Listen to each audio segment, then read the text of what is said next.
Hi, I'm Phil Albertelli, and this is The Week in Doubt, a podcast for atheists, agnostics, and whoever, and this is episode 159, YouTube Atheists. And before we get started, I'd like to thank everyone who responded to my desperate narcissistic plea and liked the Facebook page last week. Specifically, Rachel Olive, I think she was the first one to answer the call, Gavin Brown, Paul McHorter, hope I'm pronouncing your last name correctly, and Discret Generos. I take it that's not your Christian name. Discret Generos. Maybe that is your birth name, what do I know? Imagine if that was your real name, I just totally made fun of you on the air. But whatever moniker you choose to go by, thank you for liking the show. Seriously, it means a lot. Thank you guys. As I like to say, it lets me know people are listening, and it also helps spread the word about the show. So there were a couple of other things I wanted to talk about as well before we dig in. Oh yeah, I finished recording that H.P. Lovecraft story that I promised the Patreon supporters, all two of you. But hopefully it will entice a couple of more people to become patrons as well. We'll see. So as I said, the recording's done, but now I have to finish editing it. I want it to sound clean and polished like a real audiobook, which in a way it is, I suppose, which is why I may also try to sell it on iTunes or through Audible. But hopefully the editing will be done by the end of this week. This is now Sunday, July 26th as I record this. And I just remembered the other thing I wanted to mention. So last week's episode was a kind of vocab lesson or a glossary of debate terminology. I thought I covered a fair amount of highfalutin debate lingo, but I neglected to mention one of the most obvious and widely used terms, straw man. How the heck did I forget to include straw man? Well, I guess I'll quickly cover it now. Merriam-Webster's defines straw man as a weak or imaginary opposition, as an argument or adversary, set up only to be easily confuted. Then definition number 2 is a person set up to serve as a cover for a usually questionable transaction. And this entry claims its first use was supposedly in 1886. And Wikipedia says a straw man is a common form of argument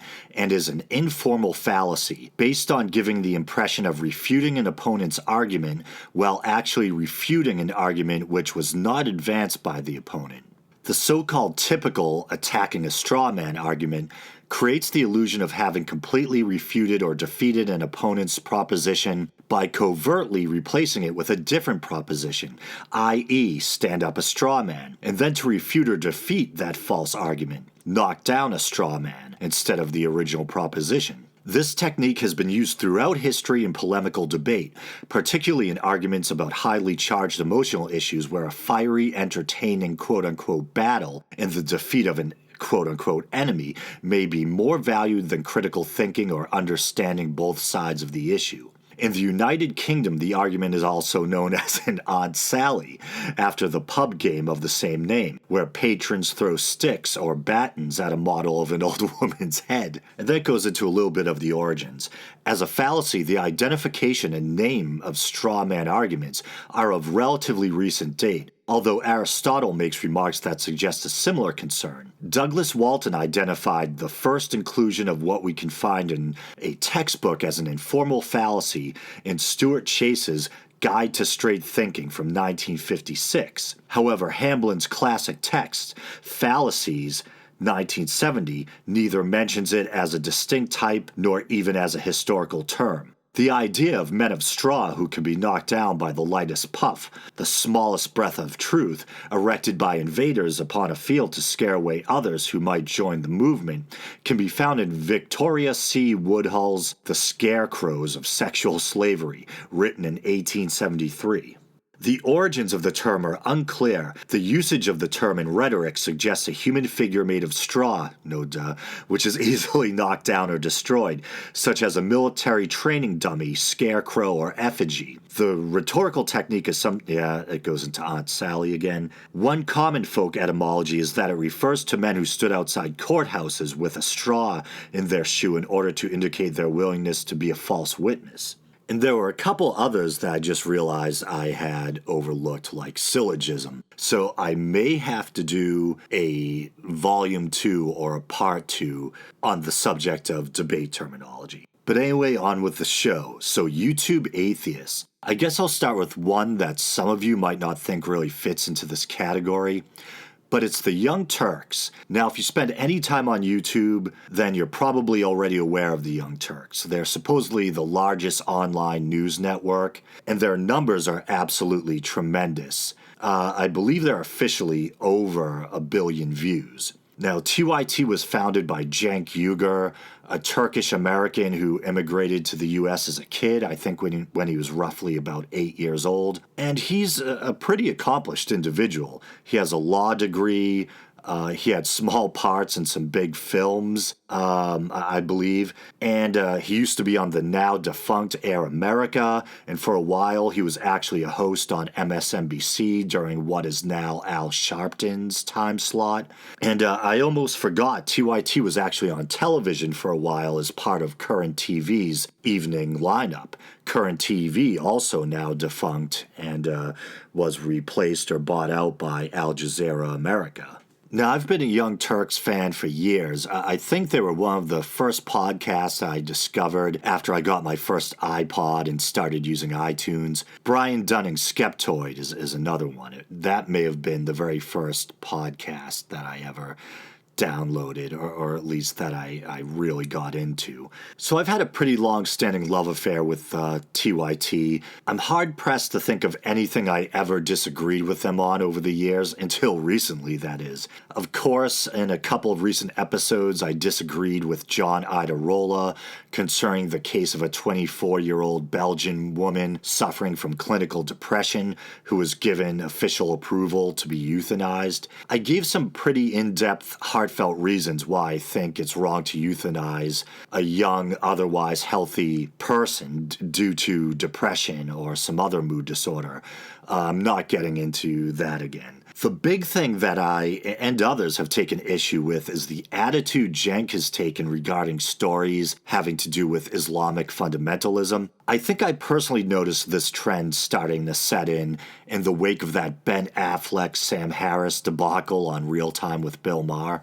The way time flies, I don't know if that was half a year ago or a year ago perhaps, but if you remember, what happened was Ben Affleck was on a panel with Sam Harris, Nicholas Kristof, Michael Steele, and of course Bill Maher. Affleck took offense to some of what Maher and Harris had to say about Islam, and things got rather ugly and uncomfortable. It actually changed the way I looked at Ben Affleck. I thought he came off as miserable, rude, and unnecessarily combative. Even if he was offended, he could have handled himself in a more civil way, in my opinion. But it made a lot of waves. The clip made its way all over the news, both online and on television. And to be honest, I'm not as concerned about Islam as some other atheists like Sam Harris. Maybe, to be honest, I'm just burnt out and worn down on the topic, I don't know. But I did tend to side with Maher and Harris, and when covering the story, Cenk tended to side with Affleck to my relative dismay. Cenk continued to criticize Harris, and so did some guests he had on, like Reza Aslan and CJ Werleman.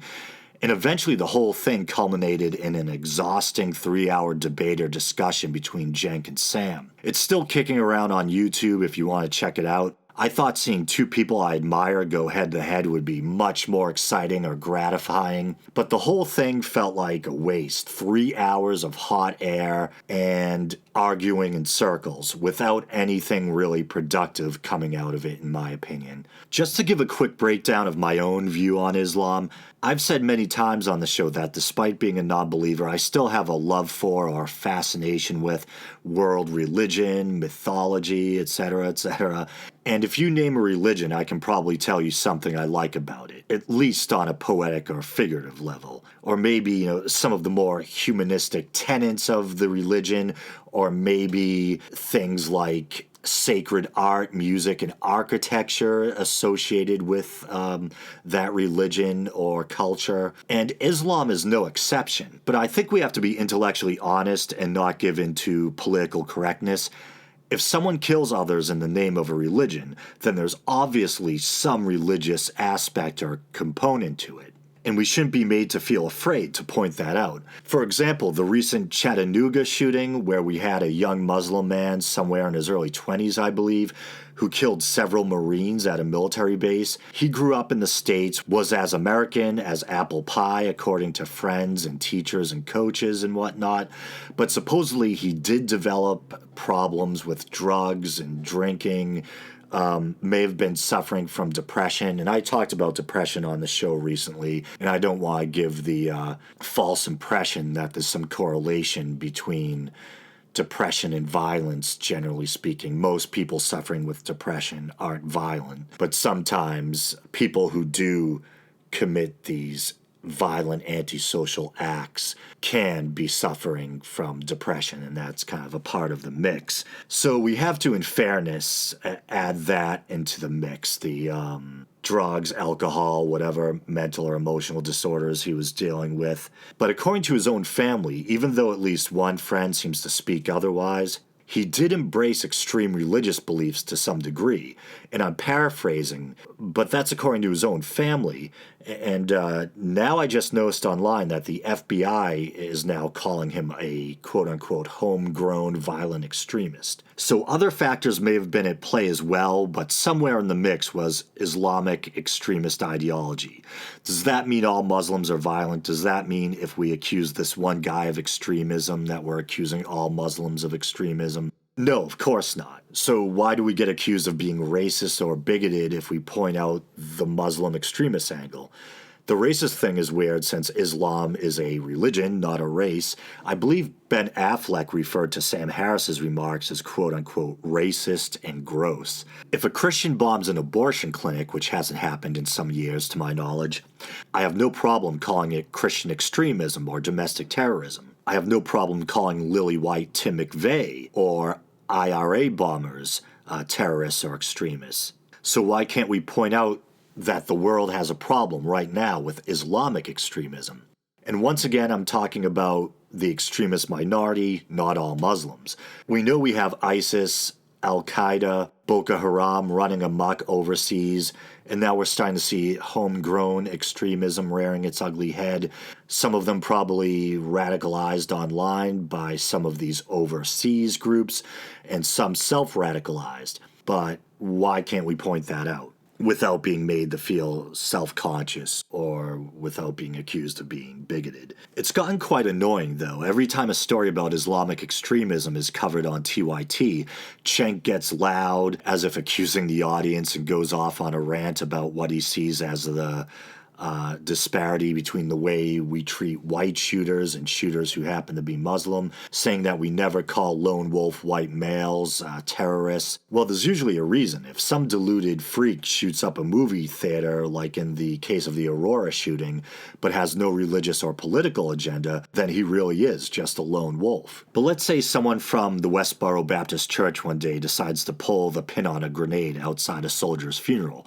That would be religious extremism or domestic terrorism. Let's say a kid who happens to be Muslim but was irreligious, rebellious, rejecting his parents' religion, went on a shooting spree because he was picked on and pissed off.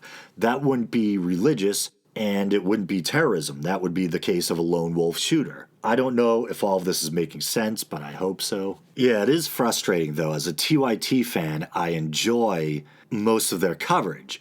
But then whenever one of these stories comes up, I'm like, here we go.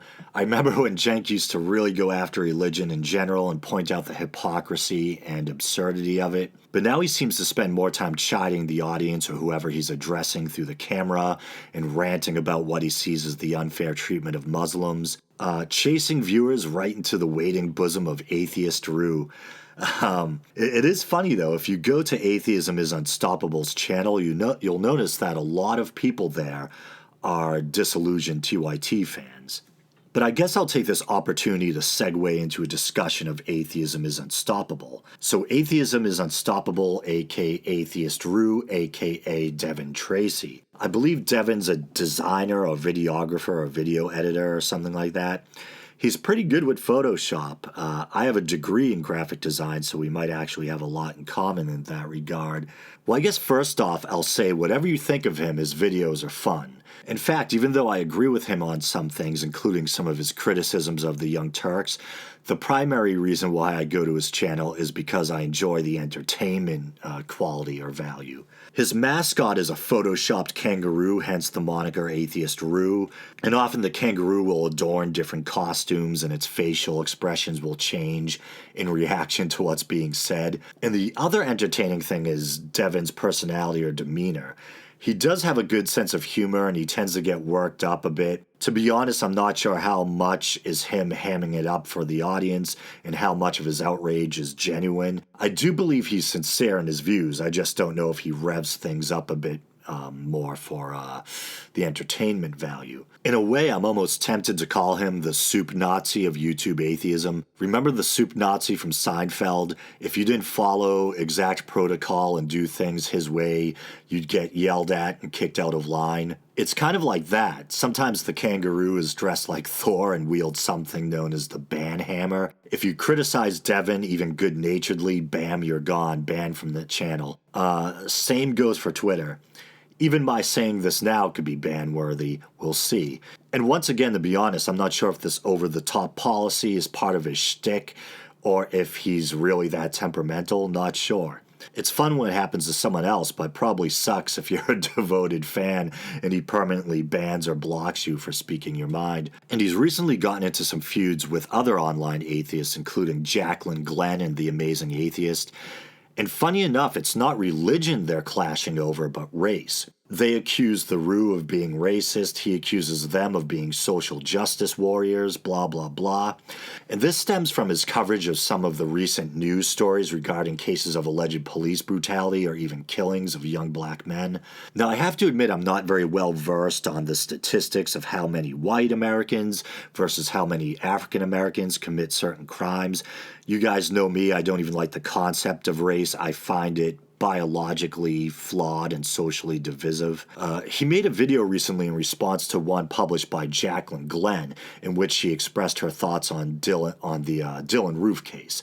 And I think that's what directly sparked the feud. She's friends with the Amazing Atheist, and she went on his live show, The Drunken Peasants, to talk about Devin's criticisms of her. I'm trying to think if I left anything out. Oh yeah, he has something called The Lineup. He photoshops various prominent atheists to make them look like they're standing together in solidarity and displays it at the bottom of his videos. Over time, if any of the people in the lineup piss him off, to put it bluntly, he yanks them out. He removed Neil deGrasse Tyson for not being open enough about his atheism. And if I remember correctly, I think way back he used to have like a cartoon version of the lineup with people like Cult of Dusty, The Amazing Atheist, and maybe even Jaclyn, I can't remember. Probably won't be seeing that again anytime soon. I guess it makes sense to talk about Jaclyn Glenn now. She's another popular YouTube atheist. I think she has around 340,000 subscribers. I guess first off, I'll say that I feel bad for her in a way, not that she needs my pity or anything, because she unfairly takes a lot of heat even from some fellow atheists simply because she happens to be fairly attractive. People accuse her of rising to fame on YouTube due to her looks instead of her intellect, which I think is a pretty crappy and unfair accusation to level at someone. She is smart and well versed on the issues and quick on her feet when debating. So, I mean, how do you empirically say how much of her success is due to her looks and how much is due to her intellect and talent? So why even bring it up? She has done some kind of risque videos about sex in the past, and she even did a recent shoot for Playboy, fully clothed though, I should mention. But so what? It's her channel. She can do whatever she wants. It is true that looks matter to some degree. It's just a harsh fact of life. But I think it applies to men too, perhaps not to the same degree, but it's still a factor. If Richard Dawkins weighed 300 pounds, had male pattern baldness, and a wart on his nose, would people still find him as charming? Would he still be as sought after to take part in debates and interviews, etc.? I recently watched an episode of The Drunken Peasants that she was on, and she was debating another and far less popular online atheist named Ryan Wiley, I believe. And I'm usually not this blunt, but I couldn't stand the guy. He's incredibly unpleasant and obnoxious, constantly talking over others, then complains that he's not getting enough time to talk. He likes sniping at others on Twitter, but thinks it's unfair when he's called out on it and asked to debate people in response. He considers himself a feminist, but he accuses Jaclyn Glenn of riding to fame on her looks. But anyway, so I guess I'll talk about the Amazing Atheist now, TJ Kirk. So the Amazing Atheist is hugely popular. He has over 700,000 subscribers. I would call him both famous and infamous. There's a lot of people that just hate this guy. There's a lot of feminists in particular who find him vile, for lack of a better or kinder word, which is strange since underneath all the bluster, he's actually quite progressive and fair-minded, especially on gender issues. His shtick, and I already feel bad saying that because I think it's probably largely just him being him, is that he basically unapologetically says what he thinks. Political correctness be damned. And his language is usually peppered with a heaping helping of swearing and vulgarity. Not that I mind, I don't. The reason I don't really swear on this show is out of consideration for you, the listener.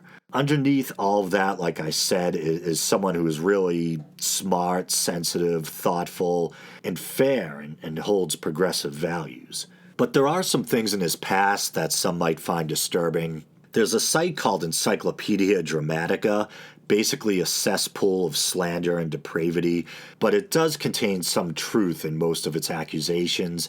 And if you go there, and you probably shouldn't, there's a lot of dirt on TJ, aka the Amazing Atheist.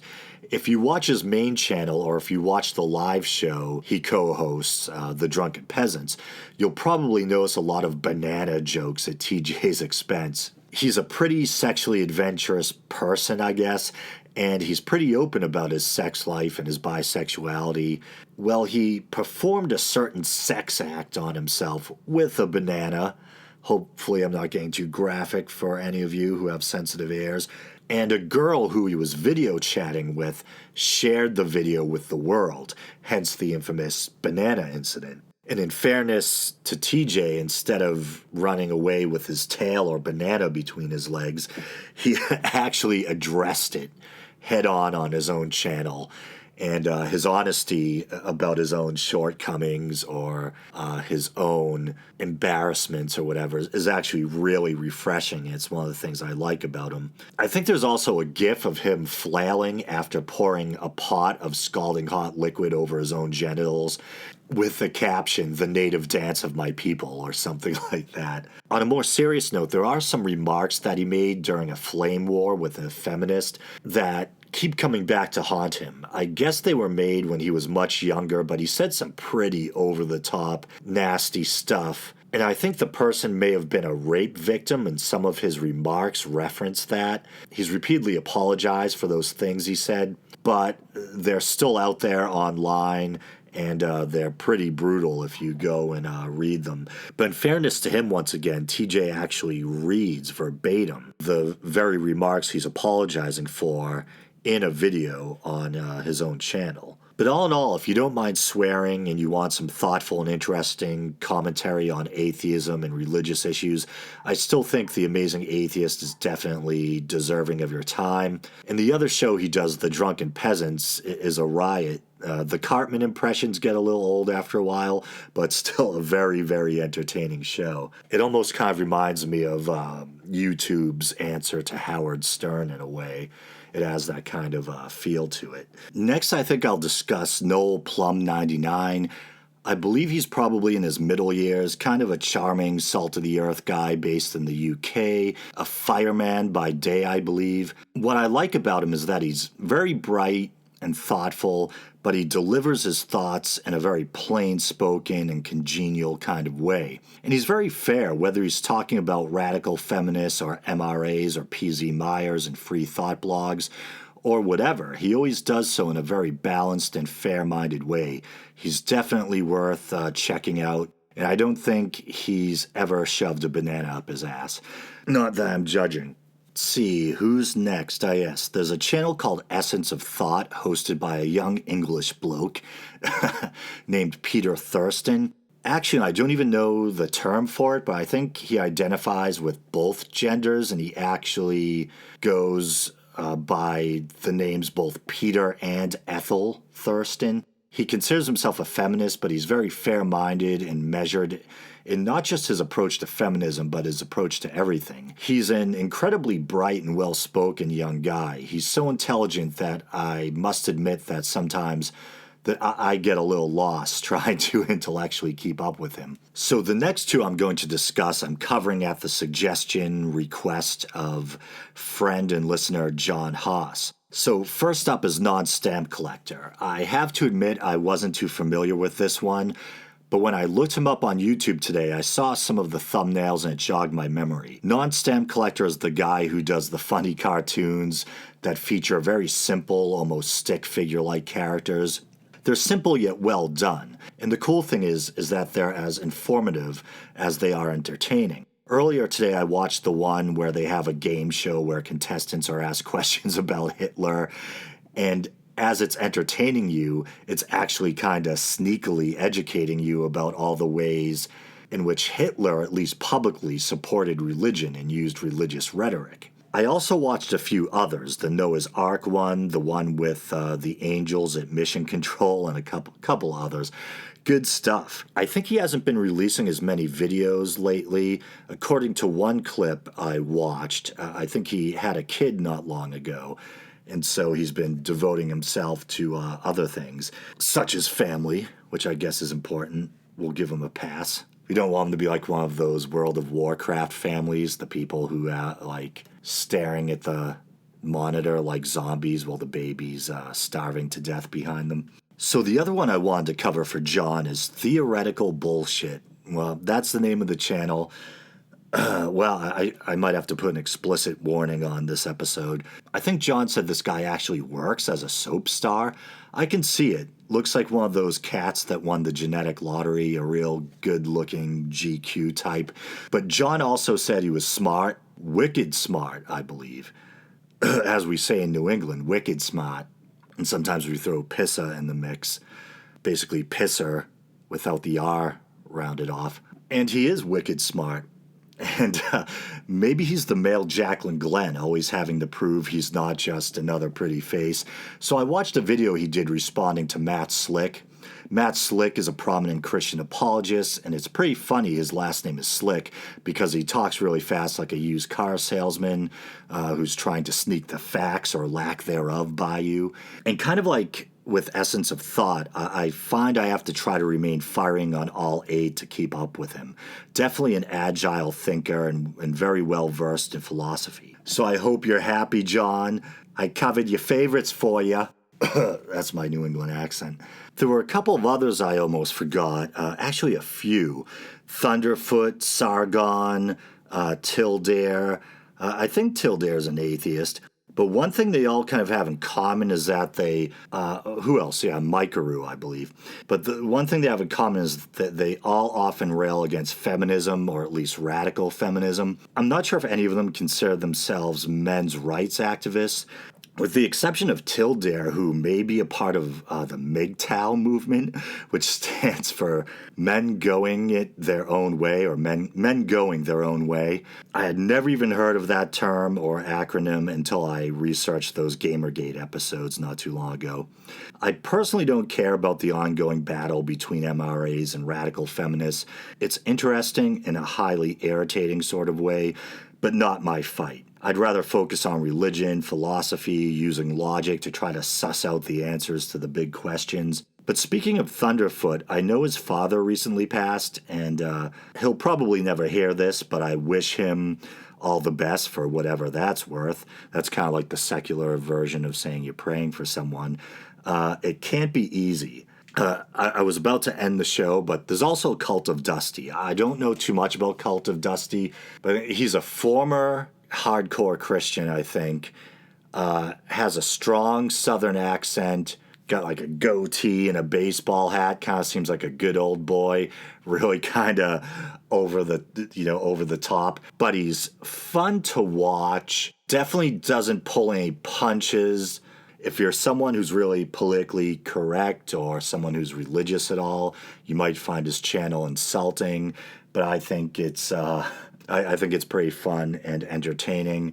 But with that being said, I guess I'll call this episode a wrap. You guys know the drill. You can like the show on Facebook, follow the show on Twitter, check out the YouTube channel. You can also listen on Stitcher. You can rate the show or subscribe through iTunes. You can also go to Podbean, that's Podbean, where I host my feed. And you can find all the archives there going back to episode 1. Just look for The Week in Doubt. If you want to support the show monetarily, you can donate as little as 99 cents using the PayPal widget at the bottom of the Podbean page. There's all that alliteration. It seems inescapable. And you can also become a patron through Podbean now, which is basically probably just the same thing. You're just donating money via PayPal. Or you can support the show through Patreon. And if you do that, there's certain little kind of unlockables or rewards. Right now, you can get a free version of the St. Patrick's Day audio documentary I did. You can either listen to it streaming or download it, and that way you get the artwork I designed myself with it. That's been up there for a while. As I said at the top of the show, I'm editing a H.P. Lovecraft story that I narrated, and I'm going to put that up as a reward very soon. And when I do that, I might leave the St. Patrick's Day audio doc up as well, but I might make a video version of the St. Patrick's Day audio doc and put it on YouTube and see if I can kind of monetize it, get some clicks if enough people watch it or whatever. Yeah, but if you want to support me through Patreon, just go to Patreon and look for The Week in Doubt. It actually might be patreon.com/The Week in Doubt. With all that being said, thanks for listening, and until next week.